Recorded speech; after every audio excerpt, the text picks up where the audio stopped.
Săptămâna trecută a fost lansată versiunea beta a programului DaVinci Resolve 21, care vine cu o grămadă modificări, poate cele mai multe de până acum. Pentru că de data asta nu mai vorbim despre mici îmbunătățiri, ci despre un update care împinge programul către o direcție clară. Tot ce ține de editare într-un singur loc. Noua versiune este deja disponibilă pentru descărcare, însă e important să ții cont de un lucru. Este o versiune beta publică. Asta înseamnă că pot apărea erori, blocări sau comportamente imprevizibile. Dacă lucrezi la proiecte importante, nu este cea mai sigură alegere să o instalezi pe sistemul principal. În general, astfel de versiuni sunt testate separat, până devin stabile, tocmai pentru a evita pierderea de timp sau chiar a muncii deja făcute. Acum hai să vedem unele din noile funcții. Cea mai mare schimbare este introducerea unei secțiuni dedicate pentru editarea fotografiilor. Până acum puteai desigur să editezi poze, dar acum poți face asta direct din pagina foto. Poți importa fotografii, le poți organiza și le poți ajusta ușor. Ai posibilitatea să le dai note în funcție de preferințe, iar apoi să le filtrezi și să le selectezi rapid în funcție de ce cauți. Partea interesantă este că poți folosi aceleași unelte avansate de culoare pe care le foloseai și pentru video.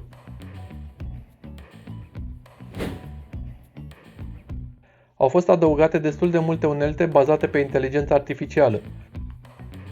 Una dintre cele mai importante este funcția de căutare inteligentă. După ce o activezi, poți căuta în materiale lucruri precum obiecte, locații sau fețe. Un aspect foarte util este că poți seta să-ți afișeze fie întregul clip, fie doar segmentul exact în care apare elementul pe care îl cauți. Au adăugat și un generator de voce bazat pe inteligența artificială. Dacă ai folosit unelte similare, probabil știi deja cum funcționează. Introduci un text, alegi una dintre vocile disponibile sau folosești un eșantion audio cu vocea dorită, apoi apeși generare. Poți ajusta parametrii precum viteza și tonalitatea, iar asta ajută ca vocea să sune mai natural și mai puțin robotic. Au fost adăugate și câteva unelte noi de retușare bazate pe inteligența artificială. Una dintre ele va fi cu siguranță utilă, iar despre celelalte nu sunt sigur cât de des le-aș folosi, dar hai să le vedem. Există un efect pentru eliminarea imperfecțiunilor, util pentru lucruri precum acnea sau roșația pielii. În plus, au introdus un instrument care poate modifica vârsta unei persoane. Setezi vârsta și ajustezi un parametru pentru a o face să pară mai tânără sau mai în vârstă. Și mai neobișnuit este instrumentul care permite modificarea trăsăturilor feței. Practic poți schimba dimensiunea și forma anumitor elemente. Nu sunt complet convins cât de potrivite sunt aceste unelte în toate situațiile.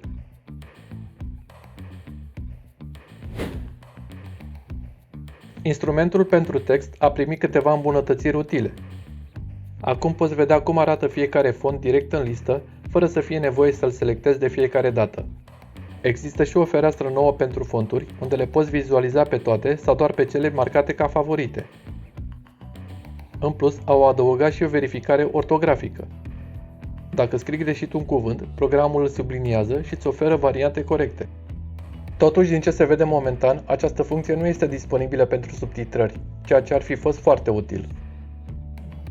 În plus, poți folosi și simboluri grafice direct în text, fără să mai fie nevoie să le importi separat. Pe pagina de audio au adăugat posibilitatea de a grupa pistele în foldere. Dacă ai foarte multe piste în proiect, funcția asta te ajută să te organizezi mai bine și să elimini din aglomerația vizuală, astfel încât să te poți concentra mai ușor pe o anumită parte a mixajului. În zona media au adăugat posibilitatea de a crea taburi care funcționează ca scurtături către foldere importante. Dacă ai petrecut mult timp organizând proiectul, trecerea constantă între foldere poate deveni obositoare și consumă timp. Cu aceste scurtături, navigarea devine din ce în ce mai rapidă și mai eficientă.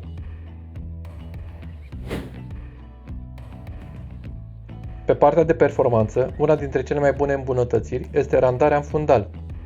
Poți exporta sau pregăti materialul fără să fii blocat. În timp ce programul procesează, tu poți continua să lucrezi.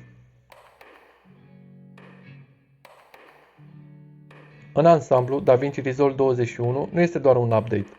Este un pas clar către un program complet în care poți face aproape totul fără să mai folosești alte aplicații. Iar faptul că multe dintre aceste funcții sunt gratuite îl face și mai interesant.